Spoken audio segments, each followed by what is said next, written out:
Welcome to Boosting You, the ultimate wellness platform. I'm Shirley McLean, And I'm Dr. Sue Peacock. and today we're going to talk. Our boost is going to be all about living well in pain. Now, Sue is absolutely very hot on this.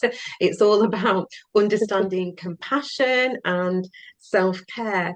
So, a subject that affects so many people, doesn't it? So often, quietly and invisibly. Absolutely. Thank you, Shirley. Yeah. This is my favourite topic to talk about. Having worked in with people with pain for so long, it really is one of my passions to talk about.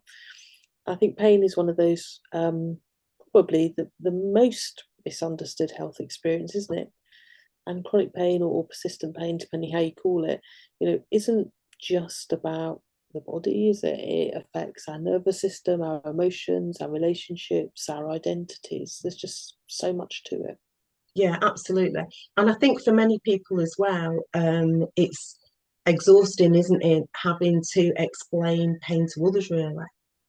Yeah, absolutely. Because pain is so personal, isn't it? There's a very famous quote. Oh, I forget what it's, but it's a very famous quote because I've quoted it in so many things I've written. That pain is what the person says it is, and just because it can't be seen, it doesn't mean that it's not real. Which is why being aware about pain really matters. Yeah, yeah. hmm And because it's that pain awareness sometimes, it just helps reduce that stigma though, doesn't it? Chronic pain isn't a sign of weakness. I've got a few people I'm seeing at the moment for chronic pain, and it's kind of like, I have a lot of compassion when I'm seeing these people. And it's not sometimes something that people can just simply push through either, is it?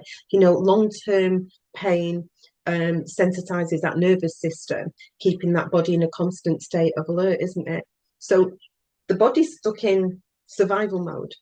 Yeah, is it? Yeah, absolutely, and that's why compassion from others and from ourselves is absolutely essential. To understand that chronic pain, because the chronic pain is influenced by so many factors, isn't it? It's by the injuries, by illness, it's by stress, perhaps trauma, fatigue, emotions, our place in the world sometimes. Yeah, And we know when pain lasts for such a long time, the brain becomes so much more sensitive to those signals. So it doesn't mean that we're imagining the pain, it just means that our system is overwhelmed. yeah. And that explanation alone that you've just gave, can feel quite relieving, really, to some people, can't it? Yeah, it often helps. I think, if we can help explain how pain is and what it is, Yeah, that sometimes helps us understand. That understanding helps us reduce fear, because fear will amplify pain. So it's really important for us to kind of live well alongside the pain for some people. yeah. Often the goal isn't always about eliminating pain, but it's about improving quality of life. Mm, That includes things like, pacing, and the hard one, resting without guilt. mm. Without guilt's the hard bit, and actually listening to our body's signals. Yeah.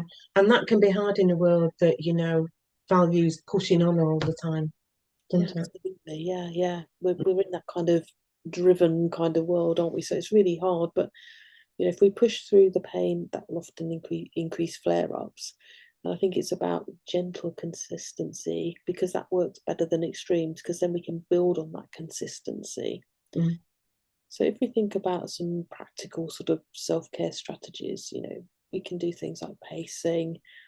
That's kind of, as a good friend of mine, Pete Moore, will say, having a tea break before you need one. So it's basically breaking tasks down into manageable chunks.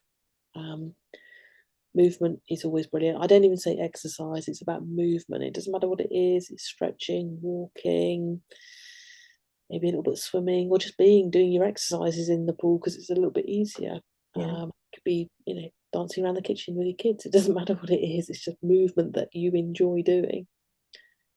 I think for some people, that heat or cold therapy where it's appropriate for you is helpful. Uh, Relaxation and slowing the breath, that kind of thing to calm the nervous system is always helpful. takes a bit of practice because quite people just say, "Oh, just relax," and you can feel your shoulders going up like that when they say, "Oh, just relax."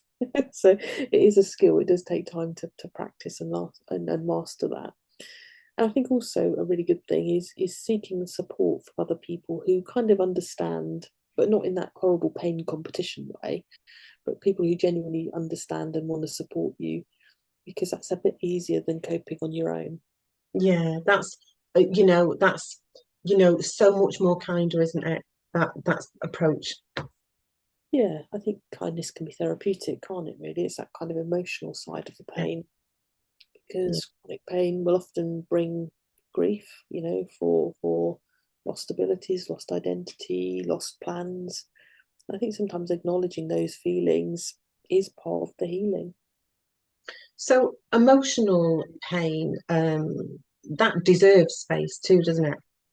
Yeah, absolutely. That's a biggie, isn't it? Because I think, suppressing all that emotions kind of increases that physical tension. And when we're tense, then we hold our muscles differently and they're tighter. So it kind of gives an extra layer of pain on top of the pain that we've already got.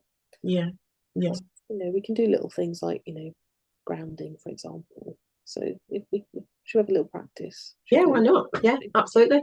So like just a little pause for a minute then. Hmm. And then just take a nice slow breath through your nose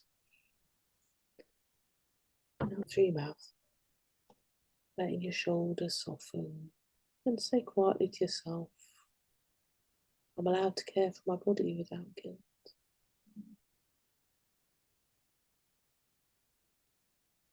And then when you're ready, just come back. Yeah, that's nice. Absolutely lovely.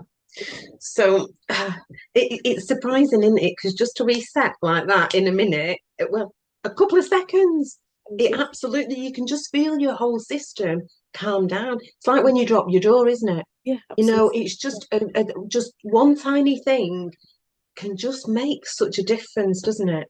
Yeah. So, Sue, that was wonderful. Thank you for that. What message would you leave our listeners with living with pain? Because you are the expert. Well, I think it's important to remember that you're not broken. Your body is doing its best. I think it's about support, it's about understanding, and that even small little things that you can do for gentle self-care can make a meaningful difference. Yeah, absolutely. Thank you so much for that. I know I've let you do most of the talking today, but it is your thing there.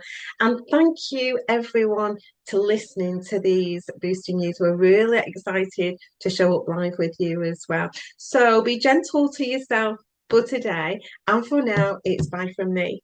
Yeah, bye from me. But if you have any questions, then just put them in the chat box below. Yeah, See you soon. Bye. bye.